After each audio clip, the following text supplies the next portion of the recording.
It is true. I got here, I said, I just want to breathe that air. I went outside, there's like 20,000 people. We can't get them in. So you are very, very lucky tonight, I hope, right? You're going to be very happy. We have a crowd that stretched, there must be 15 blocks. I've never seen anything like it.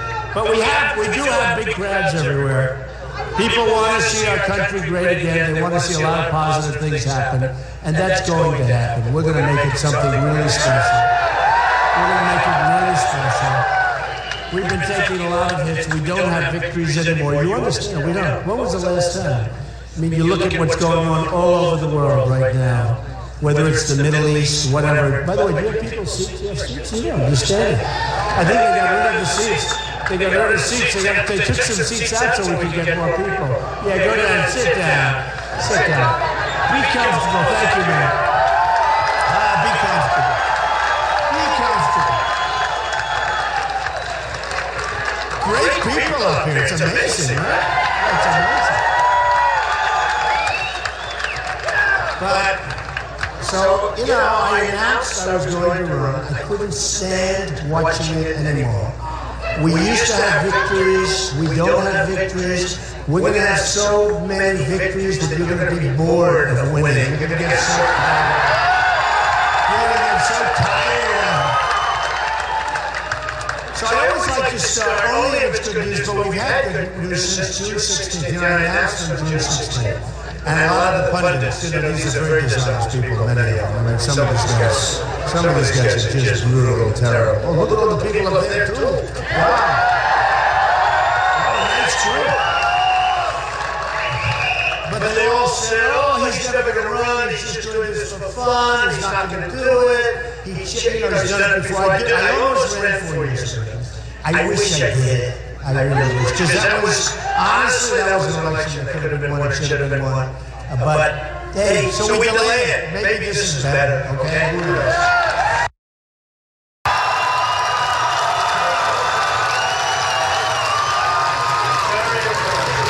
NBC did a big poll. 35% by far number one, killing everybody. I won't even say, should I say this number two or not even bother? They're so they say no. I mean, they're so far behind it. I hope it doesn't matter. Today, Reuters, listen to this one. 43%. 43. And you ever notice at the beginning, I come out, we start with nothing. Jeb Bush was actually leading, and then we found out he had no energy, and he went down the field. And we need energy, folks. We need energy. We need energy. You know, you had Jeb Bush, you had Rand Paul. He's like gone. In fact, he won't make the stage. He said, if I don't make the main stage, I think he's quitting or something if he doesn't make the main stage. So it looks like he's not going to make the main stage. So I guess that means, I'll tell you what, Kentucky's a great state. I can't imagine somebody's not going to challenge him after the horrible job he's done with this, right? If I were in Kentucky, I would challenge him. I would run in a primary, and you would win. But that's his problem. That's not my problem. We probably won't see him too much longer. But we've had a total now of 17. We started off with 17. One by one, they disappeared. And everybody so far that's disappeared has taken on Trump. And you remember Governor Perry? He was brutal. Gone, right? Lindsey Graham, gone. Go ahead, Governor Walker, nice guy, gone. These were all guys, you know, I feel guilty. Actually, I feel guilty. And plenty of others. How about Pataki? He had zero. Pataki, he had zero. I said, at what point, you know, when do you leave when you have all zeros, right? They actually had him down once with a zero and the arrow to the left, which meant less than nothing. And I said, I think it's a typo. How do you have less than nothing? So we've lost a lot of very fine people, really fine people. Pretty fine. And it's been an experience because, you know, when I first came out, I was watching the pundits say this is the finest field of talent the Republicans have put on since World War II. They said World War II, and I said, no. Charles Krauthammer said it's the finest group of talent they've had in decades. And I said, man, that's bad. I'm running against all this talent. And then I said, after like a couple of months, I said, rerun that. I want to see. Does he really mean that? but because we're going to do things that nobody else can do, folks. We're going to fix this country. We're going to make it so great. We're going to do things that nobody else can do. And by the way, I have to say, these are Republicans, and some of them I really like, and some of them I really respect. You don't respect everybody. You can't respect. We are going to build a wall. Don't worry about it.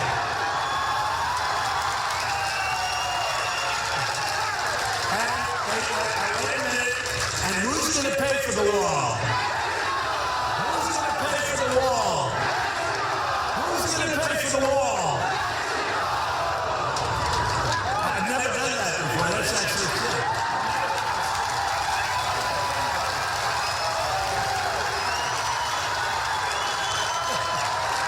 I've never done it before. That was pretty cool. We'd have to use that. I'll always be thinking of Vermont when I've used. Who's not going to pay for the wall? Vermont. So it was interesting because when we said we're going to come up here, a lot of people said, why? And most of the guys are not coming up, They're afraid to come up here because it has a tendency to be a little bit liberal, pretty rough. Okay? No. And if you look at the candidates that are coming here, I think I'm like the only one. And I said,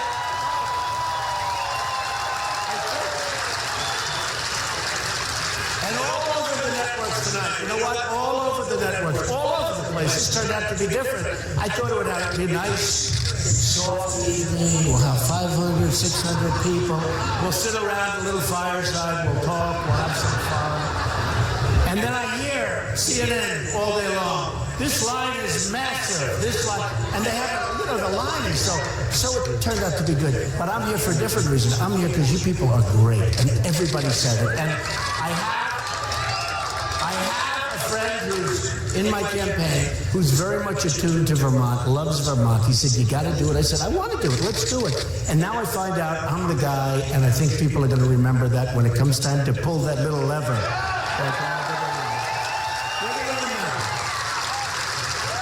So, on the poll. So we're winning with Vermont, winning with Reuters, winning with NBC, winning with Washington Post, ABC, winning with everything. I mean, honestly, we're winning with everything. We're winning in Iowa, CNN 33-20. New poll. And very importantly, they have these polls. It's interesting. These politicians, they go out and they hire pollsters. They pay them hundreds of thousands of dollars a month. No, you wouldn't believe the money. And I didn't do it. By the way, I'm self-funding my own campaign. Nobody's giving me money.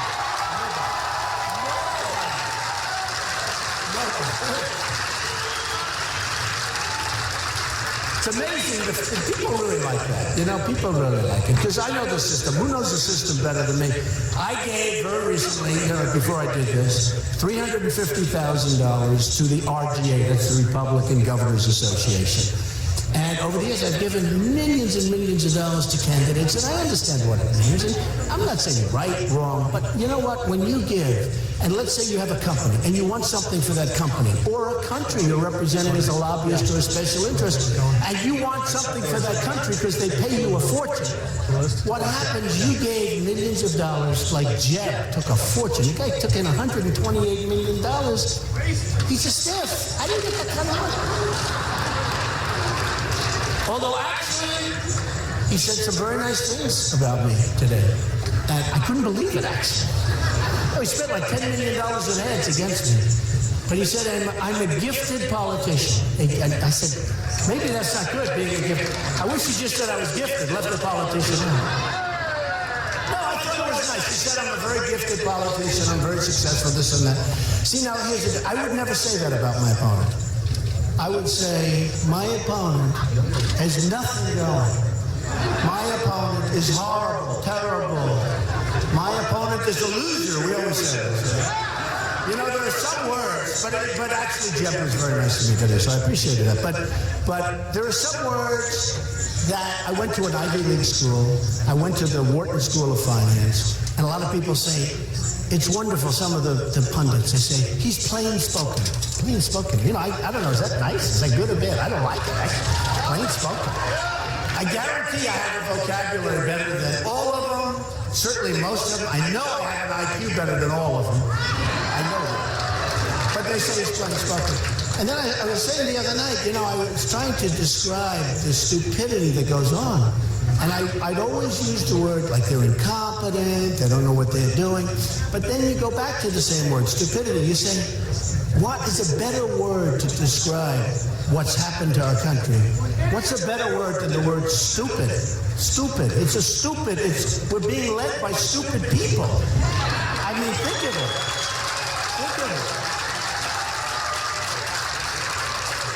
I mean, sometimes the words, they just come out, they're the right words, they're the better words. You look at what's happened, and take a look at this. We have a deal that we just made with Iran. One of the dumbest, think of it. One of the dumbest transactions I've ever seen. Now, between countries, unbelievable. But I'm talking about any. We did the Art of the Deal. Everybody here probably read the Art of the Deal, right? Most of you read it. Who read it? Who read it? Oh, almost there. So, they do a deal, they give Iran $150 billion. They have so much, it's so rich. If Iran were a stock, buy it, okay? Oh, by the way, speaking of stock, you see the bubble, little bubble, starting to go a little bad, some bad numbers coming out, some really bad things, and you better be careful. Be careful, be very conservative, because it could be very rough out there. And who can fix things better than me? That's what I do, I fix things.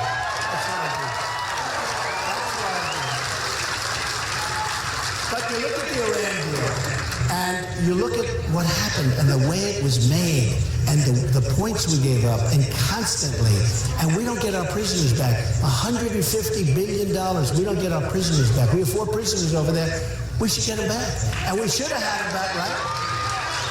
No, but we should have had them back 3-4 years ago. This deal is, first of all, a deal that goes that long. I mean, it's taken them, how many years have they been negotiating? Like 3.5 years? And we walk in, yes, we'd like this. They go, no. Oh, okay, you win. This went on for years, right? We got nothing. 24-day periods for inspection. I love the one, self-inspect. They have the right to self. Certain areas are really hot. In other words, that's probably where they make those suckers, right? So they have the right to self-inspect. So they're going to self. So we call up, we understand that you're doing nuclear at this location. Okay, we'll inspect it, we'll call you back tomorrow. No, we're not doing it. This is the dumbest deal that I've ever seen. We didn't get anything. So, here's what happens. They aren't getting them? We have $150 billion that we gave them. They are going to now, and they just said, we would like to start negotiating for the prisoners. No, think of it. With the beautiful beard. Stand up. He's the only one. He's the only one. You're my guy. You're my guy. I think so.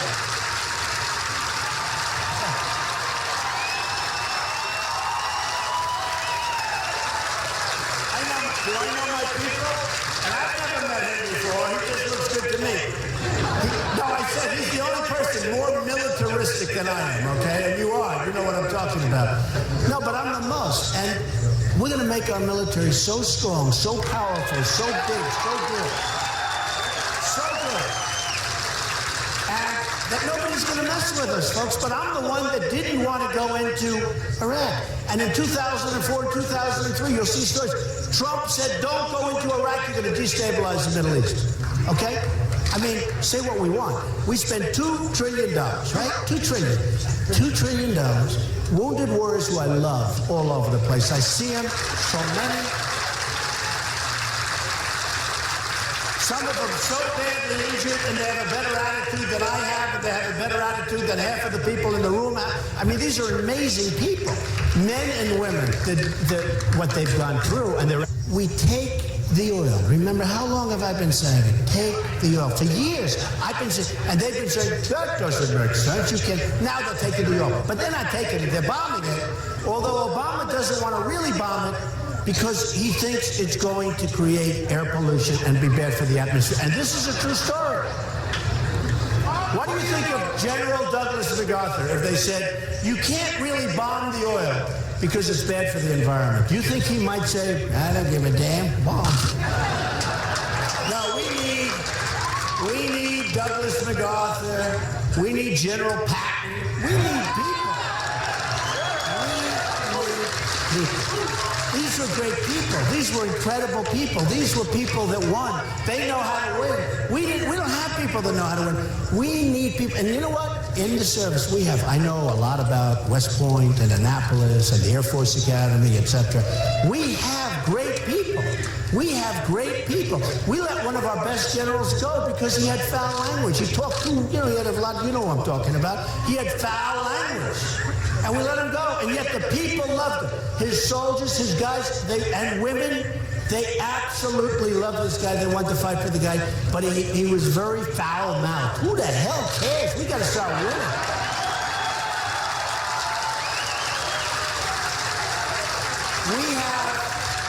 And I say this, we have an amazing situation because I see these generals on television all the time. They're always on television. I don't want generals on television. I don't want them. And they're just saying, what we're going to do? What are you going to do? We're going to do here. And then we're going to attack here.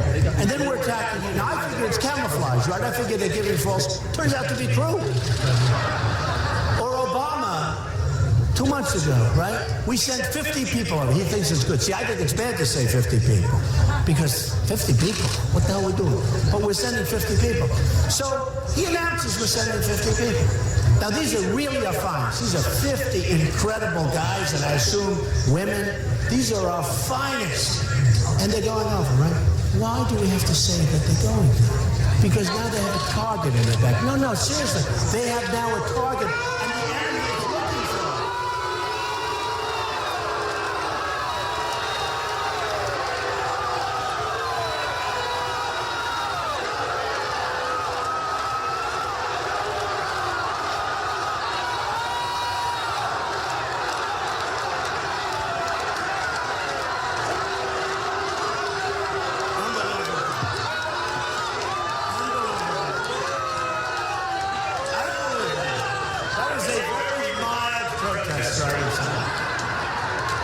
You know what I love about the protesters, though, and I'll tell you, what's that? Is that a camera?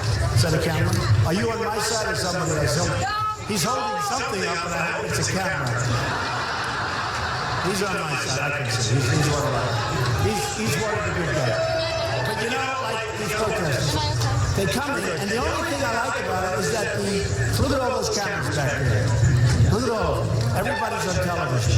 But they never show the crowd. They never want to show the crowd. And the good thing about the protest, they won't turn. In fact, I used to think that like they're fixed. It's a modern camera, right? So they're fixed so you can't turn. It's always on my face, right? And you've heard me say this before. They never turn them.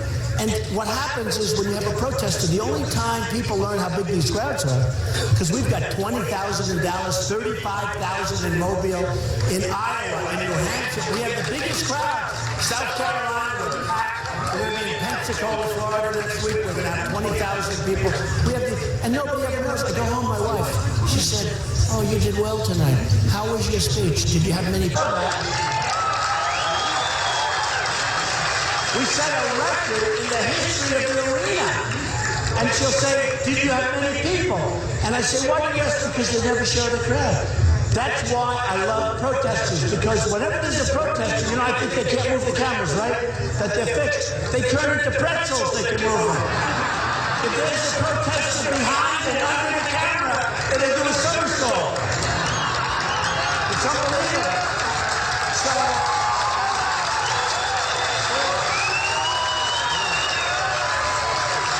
that's true.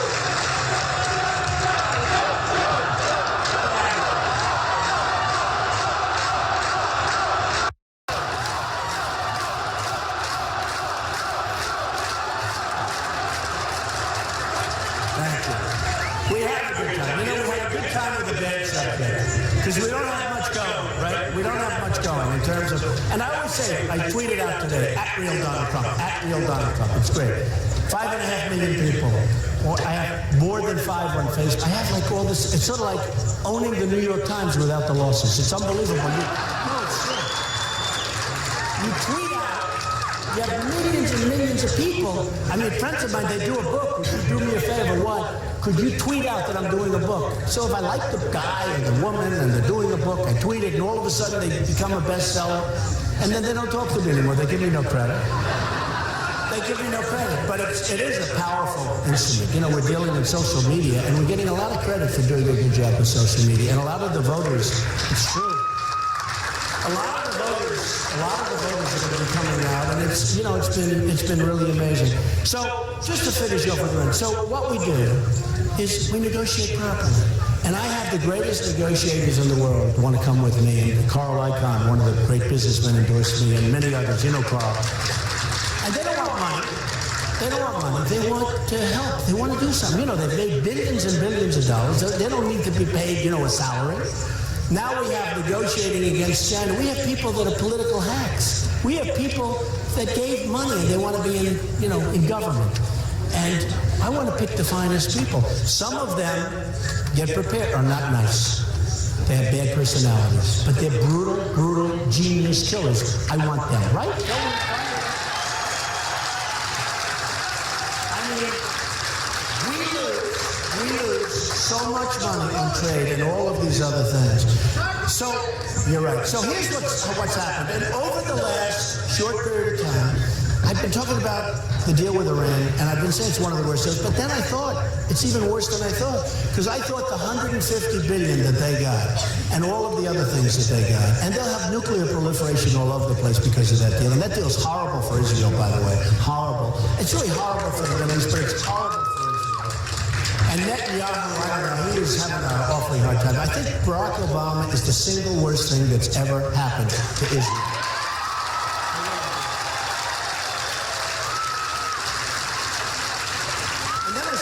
Okay, so they made this great deal. And then I said, it's one of the greatest deals. And I started thinking, no, it's not.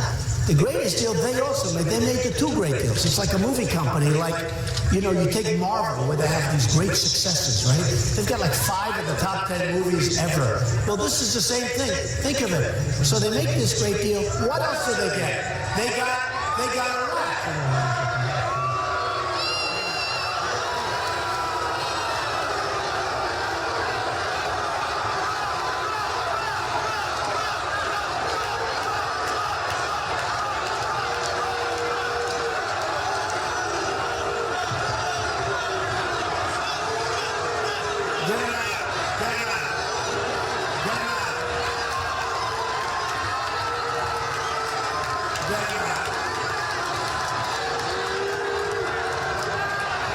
Yeah, take it out, boys. It's fun, right? Get him out.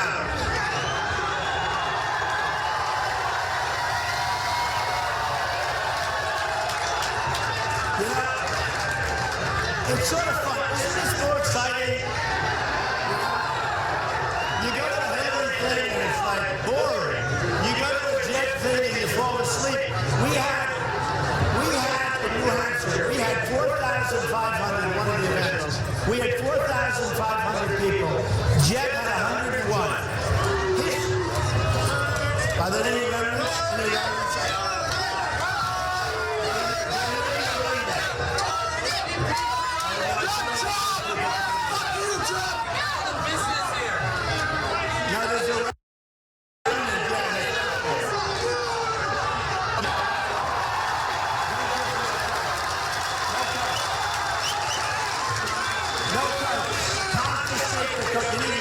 By the way, just to finish, I have one word left, all right? And nobody heard it because these characters. So they not only got a great deal, but they also take over Iraq with the second largest oil reserves in the world. They have it. Sureties are sitting there. They have Iraq. So we spend trillions. We spend all, and who's taking over? Iran is taking over the oil. They're taking over Iraq. I mean, what we are doing is so incredible. There's nothing like what we've done. We're destroying ourselves. We're losing our jobs. We're losing our base. We're losing everything. And it's not going to happen anymore. It's not going to happen anymore. It's not going to, we're not going to let it happen anymore.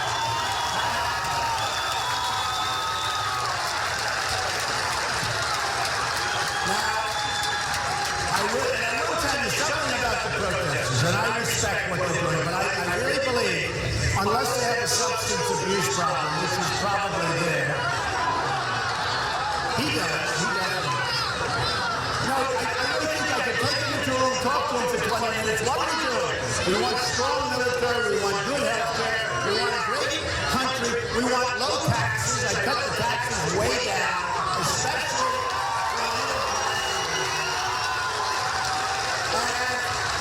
you know, I actually said, I could take these kids, most of them are kids. Oh, they're talking about, I don't even hear them. Their voice is so weak, I don't even hear them. They're just, okay, you can get them out. Yeah, get them out. Thank you, darling. I love my people. They say my people are the most loyal of anybody. I can do anything.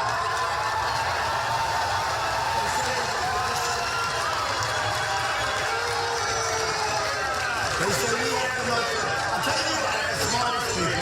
They were trying to say, well, people are, let me tell you, we have, my uncle was one of the top people at MIT for years. He was a product. We have good stuff. We have great genes in this room. We have smart people. They get it. They get it. They really do get it. It's been an amazing journey for me. Is somebody shouting at me? Oh, I love you. But isn't this more exciting than these other rounds where nobody, they have no protesters, nobody cares. Nobody cares.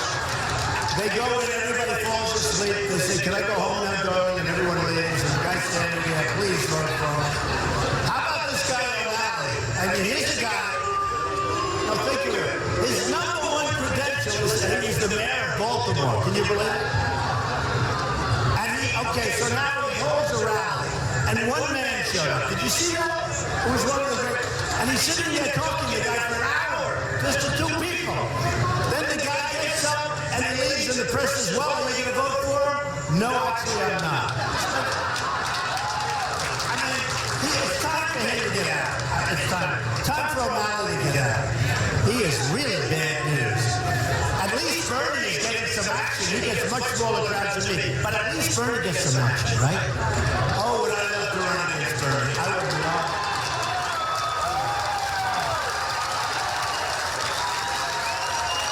That would be a dream come true. But actually, I must say, I have my mindset on Hillary. I do have my mindset. I have my mindset on Hillary. I mean, it's just going to be, what? We'll take it back. What does that mean? That's all.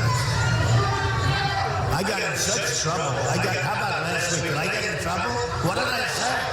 I said nothing. But I did get in trouble. The crowd there was incredible too. You know what happens?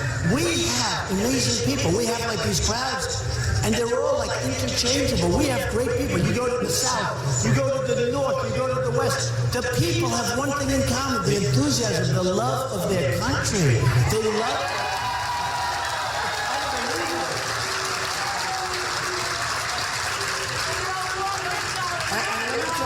Let me tell you something. It's going to be very interesting. I don't think we can be beaten. There's a momentum that we have. That is so unbelievable. I thought I heard a little voice over there. I'll get him out. Take him out. Get him out. Well, don't give him his coat. Keep his coat. Confiscate his coat. It's about 10 degrees below zero outside. Now you can keep his coat. Tell him we'll send it to him in a couple of weeks.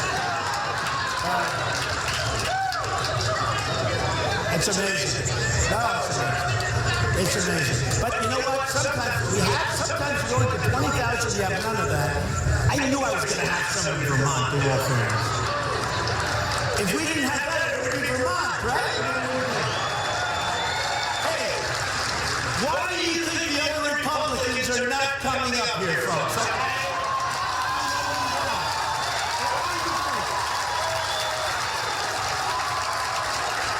But it's a funny story. The first time it happened was a couple of months ago, and I was really nasty. Because, look, I'm not getting out there with it. But I'll tell you one thing. We all like Bernie.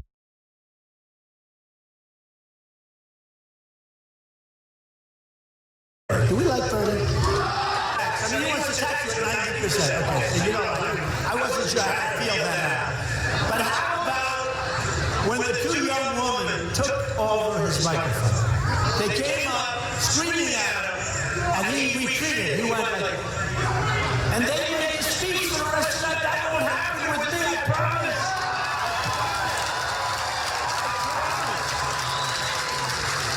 That was a terrible, I tell you what, it was so embarrassing to watch that. You know, this is a politician, he's from this country.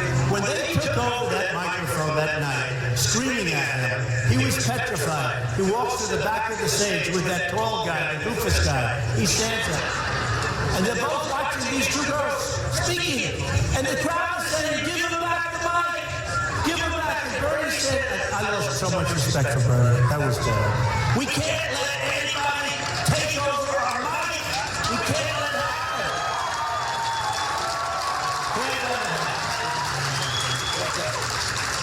So when I started this journey, that's what it was, on June 16th in New York, I said to my wife, you know, we've got to do it. And I looked down on that building at Trump Tower, 57th and 5th Avenue, and I looked down, and I saw more of those cameras than I've ever seen at one place. I had never seen any. The entire lower level of Trump Tower was cameras. Outside in the streets, they were closed. They had trucks, you know, the trucks, the equipment, NBC, ABC, CBS, Fox, everything. Networks I never even heard of. I never saw so many networks. I said, are there that many? It was like the Academy Awards.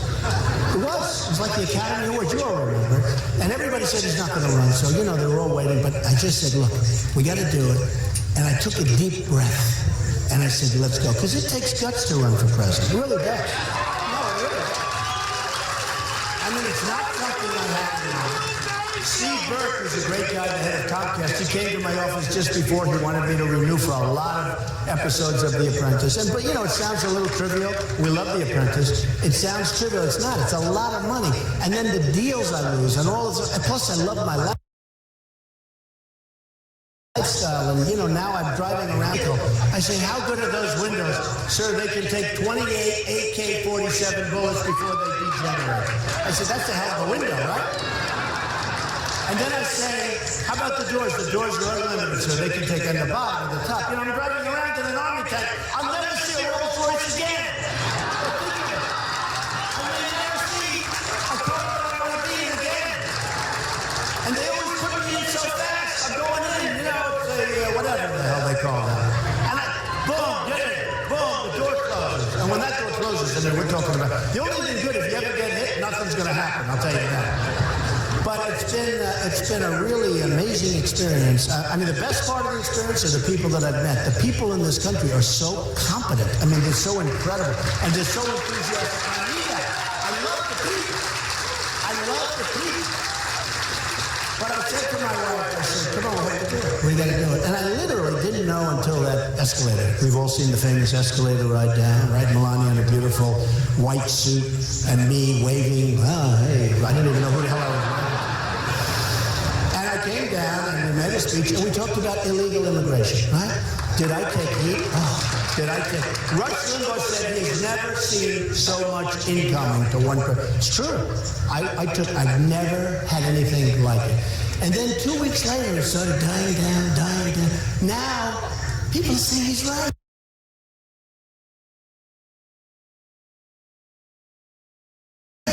It's turned out to be right. And Ted Cruz, who I like, but 3 nights ago, he was being interviewed, and he said, and we will build the wall. He never said that. My wife said, that gentleman just said we're going to build a wall. He's going to build a wall. I said, he never said that before. So they're all coming to me, and they're all, but nobody can do it like, first of all, nobody can build a wall like me. That's the truth, okay? I'll build it bigger, better, stronger, more beautiful, and for less money.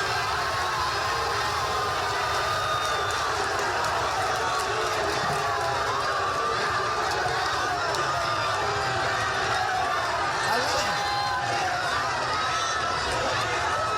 Get him out of here. Get him out. Come on, security, move fast.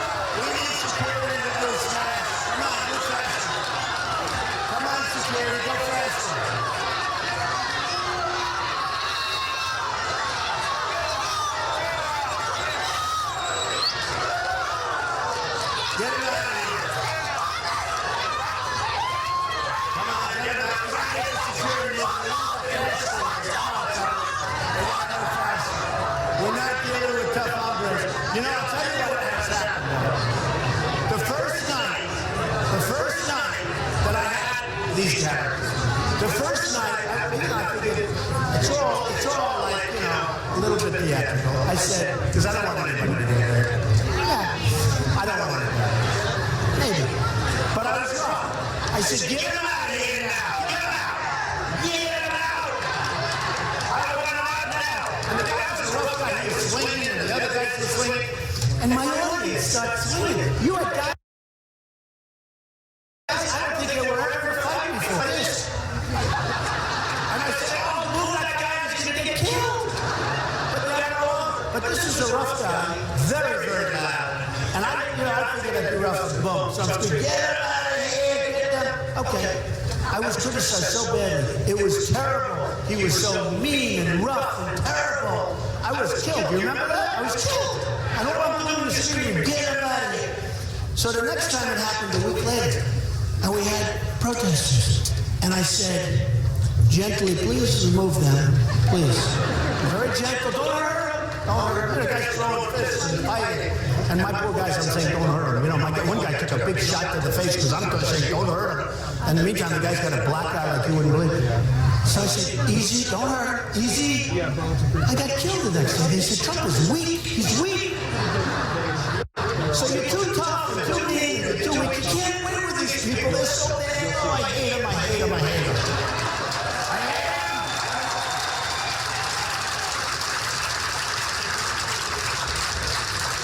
So when I started, we talked about illegal immigration. I talked about it in front of all of these cameras, and we were very, very strong on it, and it worked out, and it turned out I was right.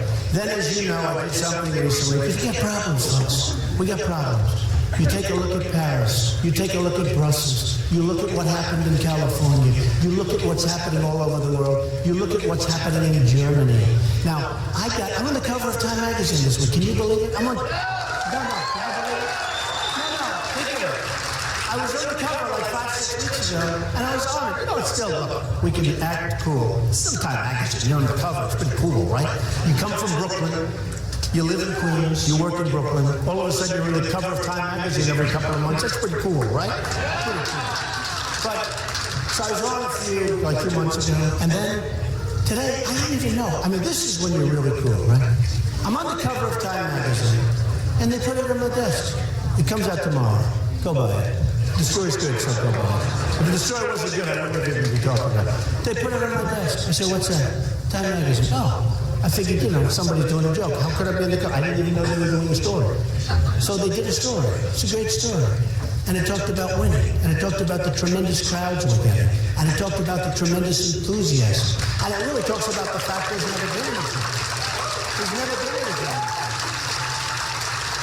But the amazing thing, think of this, I didn't even know. Normally, a reporter would give a couple of this is what I think. Nobody ever even called me. I'm on the cover of the magazine.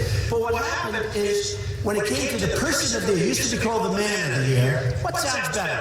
The person of the year, for the women, only the women. What sounds better, person of the year or man of the year?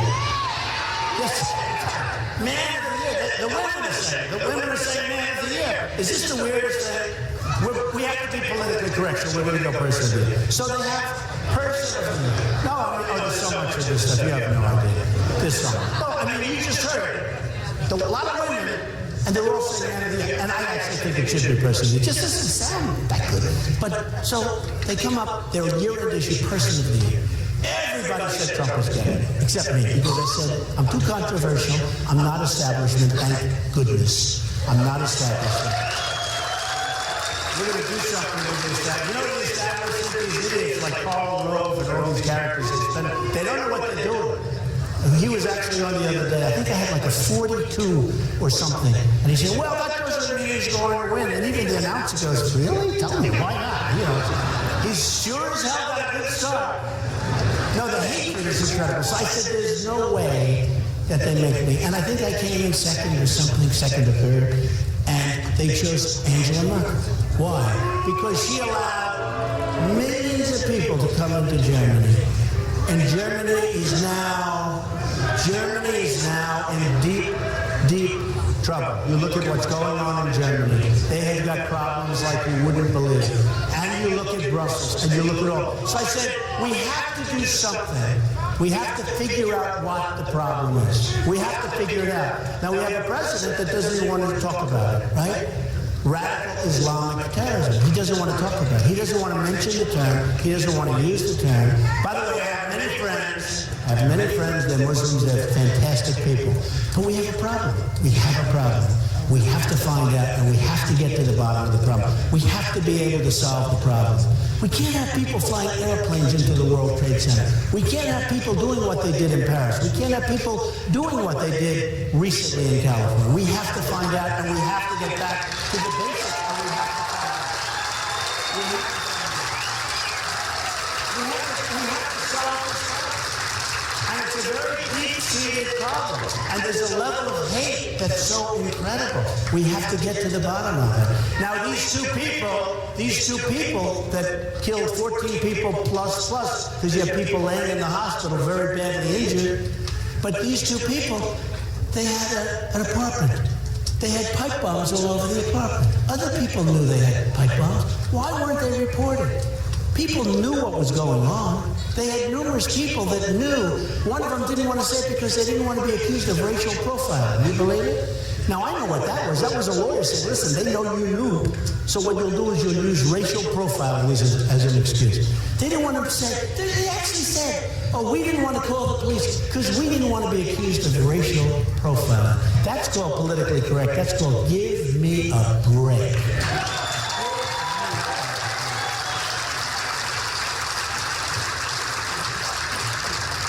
So we've got to get to the bottom of our problems. We've got to, we've become like,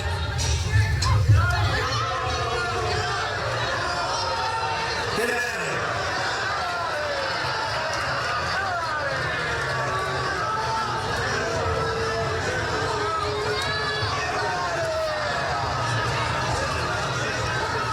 Okay, security, move a little faster, please.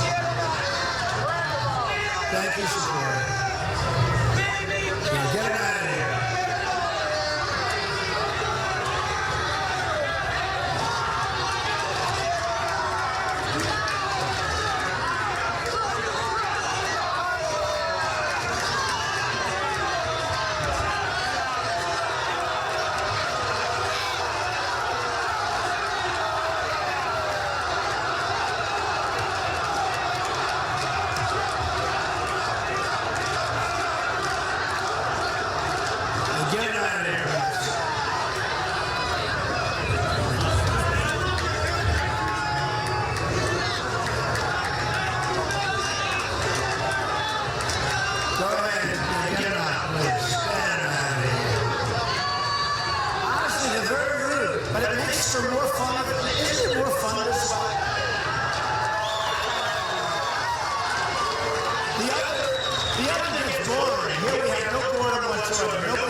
So, folks, we have to take care of people, and we have to have a big heart.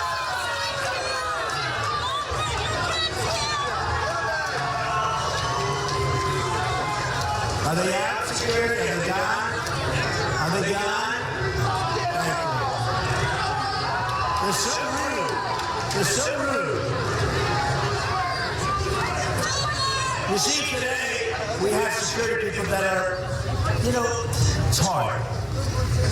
10 years ago, they would have been on their ass. 10 years ago. This is what happened. And this is why we lose control of our country, folks. This is why. We lose control of our country. Because everybody's afraid to do anything.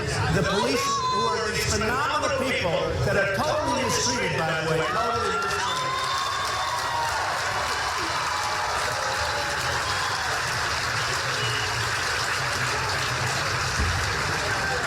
And they really are. They're afraid. They lose their job over stuff. You got them out of here? Get them out.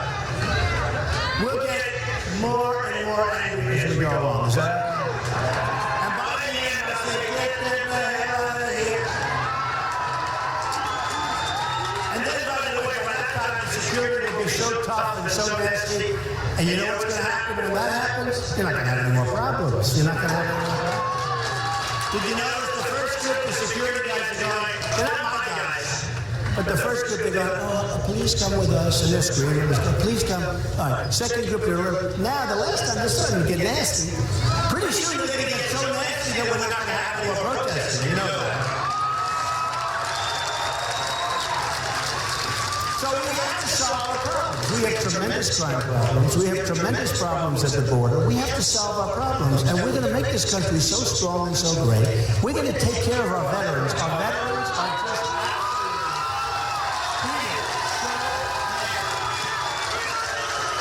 Our veterans are treated so bad. You look at the Veterans Administration, one of the most corrupt groups of people anywhere in this country. Our veterans are going to, it is what's happening to our veterans. These are our great people. They are being treated terribly. And we're going to change that. And we're going to get it changed. And we're going to get it changed quickly and fast. We don't need no super PACs.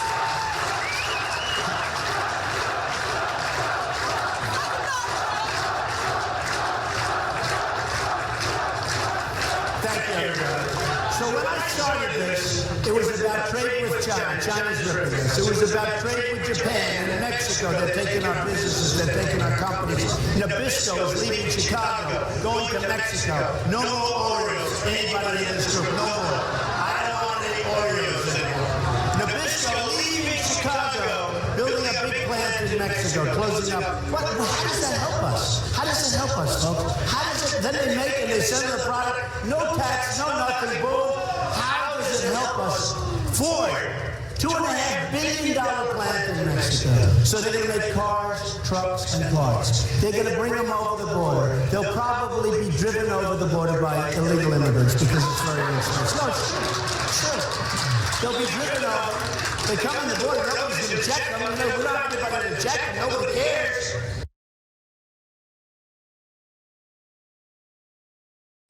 And our country's going, and it's going to stop. Like using Ford as an example. You take Ford as an example. They go and build a wall, but they go in, think of it, they build this massive, you know what a $2.5 billion plant, we're talking a one-story building, $2.5 billion? Now how many places close up in Michigan and other places to get that done? And I tell people, let's say, this is impossible to imagine. Low energy, Jeb Bush becomes president. Hello, I'm Jeb. So he says, Ray, can you use his last name? Can you believe it? I'm Jeb with an exclamation point. I said to him, use your last name. I think you'll do better. Actually, I think you'll do better. But look, but he understands what's going on, and he'll say, and they'll say, this is bad, and he'll say, well, you know, let's do it. Then what happens? The people that gave him the $128 million, you know, which is using a lot of it, but had no impact, which is actually, I went up in the polls. I don't know what the hell, somebody's doing a bad job. But those people that gave him those millions and millions and millions of dollars, they know the people at Ford, and they know other people, and they get hired because they're lobbyists and they're special interests. They make a lot of money, and they'll go to Jeb or Hillary or Marco or any of them, because every single one of them is borrowing and taking money. They're taking money.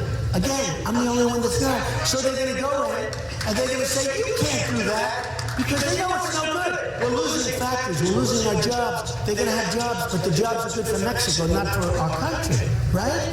So they're going to go and they're going to say, like, well, let's say Hillary said, it's not good, we're going to end it. She will be met with such resistance from the people that gave her the money, all this money to run. And one of them will say, you can't do that. These people supported you. Factory go through. You have to let them build that plant. Nabisco has to build. Ford has to build. They all have to build. With me, it's different. Okay? With me, it's different. With me, it's different. With me, they're going to come in. And they're going to say, President Trump, sir,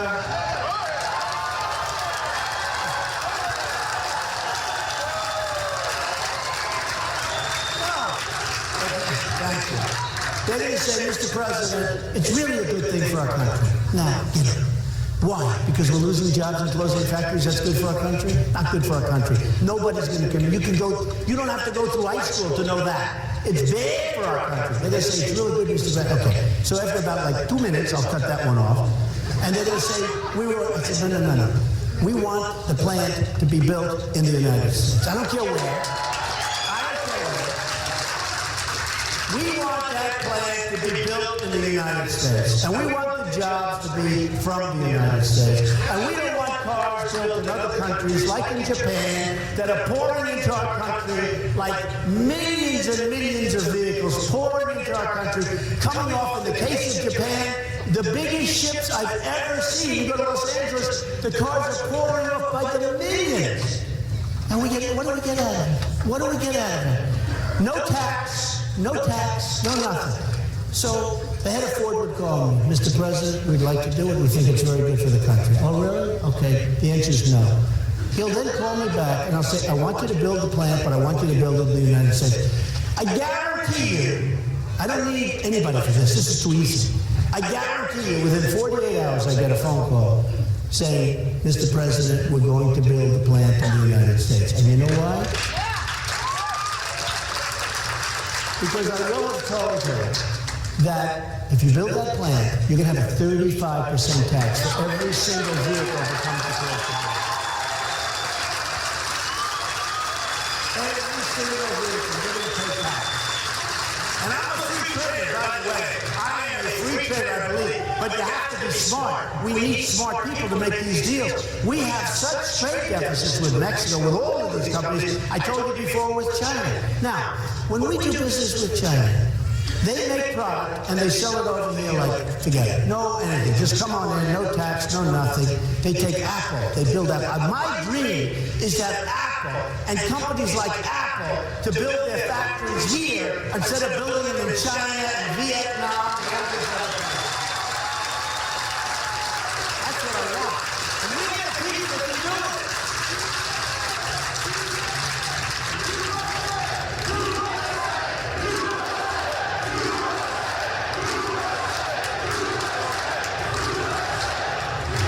You know, speaking of that, when you think, remember when we were, some of you are a little bit older and some are very young, because we actually have a young audience. We have a very young, but so they were older. But do you remember when we used to have the stickers made in America, right? You don't see that anymore. You don't see it anymore. Made in the USA, less so you see it, but it wasn't made in America. And when it said made in Japan, that was a bad thing. That was like a cheaper product, right? Made in America. Many of us remember that. We don't have that anymore. We're going to go back and we're going to have that again. And you know what else we're going to have? You know what else we're going to have? When it's Christmas time, we're going to all say Merry Christmas.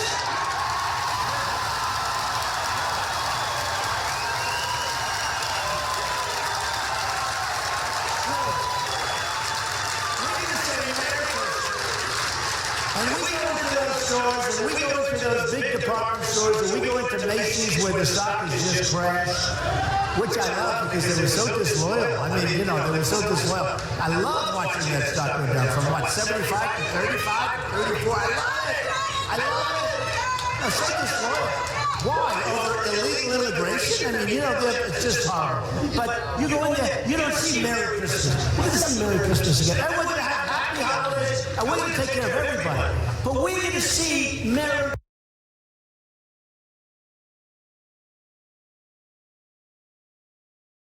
Christmas again, folks. We're going to see it. So with China, what happens is they bring stuff in here, no tax. We try to get stuff there. I have friends that are in the manufacturing business. It is brutal. They say dealing with China is impossible. Now, I love China. I love the Chinese people. I sell apartments to millions and millions of dollars at the largest bank in the world. Largest bank in the world, Chinese bank, in one of my buildings. Pay me rent. The rent is good. That I can tell you. Okay, I don't have to worry about that. But China's great. The problem with Mexico, and Mexico's great. Thousands of people work for me. They're great. Their leaders are too smart for our leaders. When the people are pouring across the border, Mexico is sitting there, oh, isn't that too bad? And you know what? When Kate, beautiful Kate, got killed in San Francisco by somebody that came over 5 times, okay? And when Jamil was killed in Los Angeles, this young, incredible African-American boy whose father's a friend of mine, a great guy. The father was like this great guy. His son was the apple of his eye. Young boy, walking down the street, right in front of his house, going home to see his father, and he gets shot in the face 3 times by an illegal immigrant that wasn't supposed to be here. Or the woman in Los Angeles who got raped, sodomized. She's a 65-year-old veteran, raped, sodomized, and killed. That's just the beginning. Now, I'll tell you what, we have something else going. You have a woman up in New Hampshire who actually said, I'm going to vote for Mr. Trump. Now, do you know the woman I'm talking about? Where she shot the guy that was attacking her. She carried a pistol.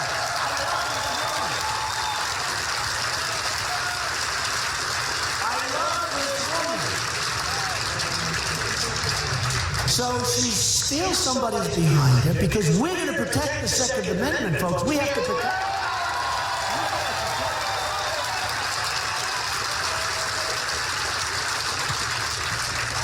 So, you know how he told me about this story. And then I read it. And then I saw it. Howard's a great guy. He's a fantastic guy. Really good. And I did his show, and he told me about it. I got the stuff. I said, that's incredible. And, yeah, she's for Trump. I love that. I love smart, tough, great people being for Trump. I don't want a lot of people. Some people I don't want. Somebody said, oh, so-and-so's not going to endorse you. I said, I don't want his endorsement. I don't want it. This woman, those are the people I love. But she's followed and she feels there's something wrong. Never uses. She has a permit to carry a gun. And the guy breaks in. She opens the door, breaks in. He's coming at her and she shoots him. It doesn't kill him. Doesn't kill him, which is good, actually. Doesn't kill him, but she shoots him. And he goes to the hospital. I said, that's so beautiful. That's such a beautiful story.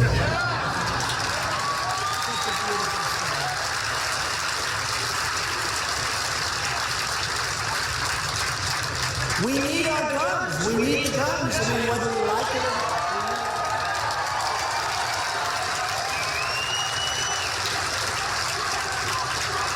You know, if in California, and I tell this all the time, if in California or in Paris, you know, Paris is the toughest place in the world to get a gun.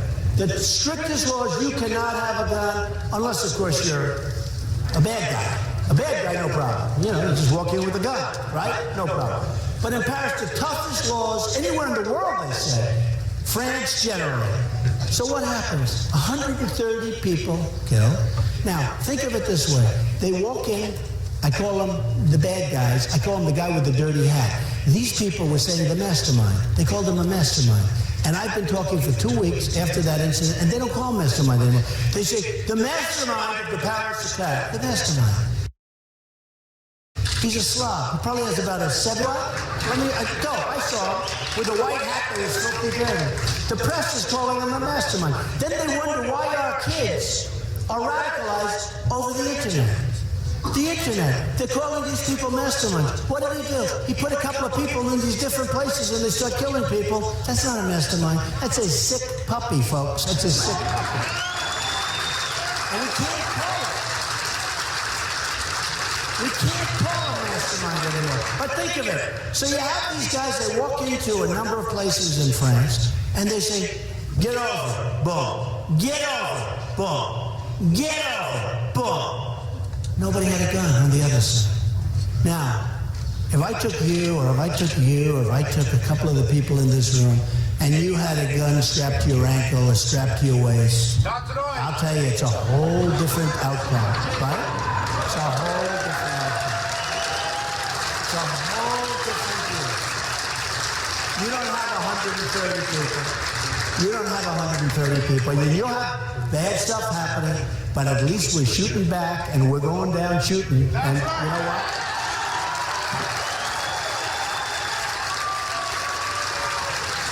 And nobody can dispute that. And when I have debates with these people, and by the way, they say I won all of the debates. Can you believe it? I won all of them. I never did it before. All of the online polls, Drugs, Time Magazine, Slate, all of them, PBS, they all say Trump won the debates. Can you believe it? Then I go home and I watch. How did I do? Well, you did okay. Not so great. You did okay. And then my numbers go up. I went up last time 11 points right after the debate. I went up 11 points. Can you believe this? And I didn't know what I'd be able to do. Who the hell knows? I got these politicians. All they do is talk. I create jobs. All they do is talk all day long. And they're not very good debaters, are they? Really? They're not too good. Anyway, so when you look at it, and if you had people with some protection, even if you had 4 or 5 people in there, it would be a whole different story. And people cannot beat you at that. I deal, coming from New York, and they want to get rid of the guns, and they always want to get rid of the guns. And I talk to them, and I have these debates in front of people, and I win after like 2 minutes. It's over. They can't beat you in that debate. They can't. And then I call them the next day and say, so do you agree with me? No, I don't. No, I don't. Look, if we would have had guns on the good guys in California, if they would have had them in Paris, if they would have had, how about all they do is talk? I create jobs. All they do is talk all day long. And they're not very good debaters, are they? Really, they're not too good. Anyway, so when you look at it, and if you had people with some protection, even if you had 4 or 5 people in there, it would be a whole different story. And people cannot beat you at that. I deal, coming from New York, and they want to get rid of the guns, and they always want to get rid of the guns. And I talk to them, and I have these debates in front of people, and I win after like 2 minutes. It's over. They can't beat you in that debate. They can't. And then I call them the next day and say, so do you agree with me? No, I don't. No, I don't. Look, if we would have had guns on the good guys in California, if they would have had them in Paris, if they would have had, how about on the military base where 5 great soldiers, 2 of them were world-class soldiers. 2 of them, and one in particular was one of the, he was a AAA. This guy was one of the greatest soldiers. And they're on the base, and they have a gun-free zone on the base. Whoever heard, you're on a military base, they have a gun-free zone. Now, you know what a gun-free zone is to a sicko? That's big. That's like gun-free zone. And then they walk in with whatever the hell they're carrying, and these 5 great soldiers. And I'm telling you, one of them was one of the most highly awarded ones. He was super shot. He's not allowed to have a gun. All 5 are killed instantaneously. And you have other cases. I will get rid of gun-free zones on schools, and you have to. And on military bases, my first day it gets signed, okay? My first day. There's no more gun-free zones. I mean, think of it.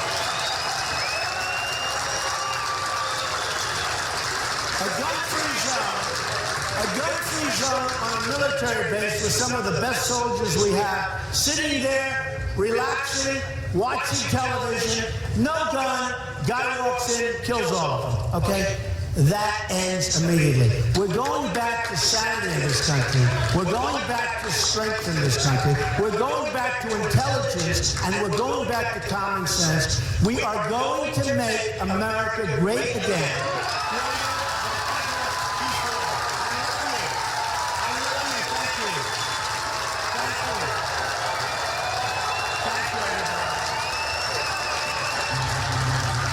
You didn't frankly have the balls to put country before party.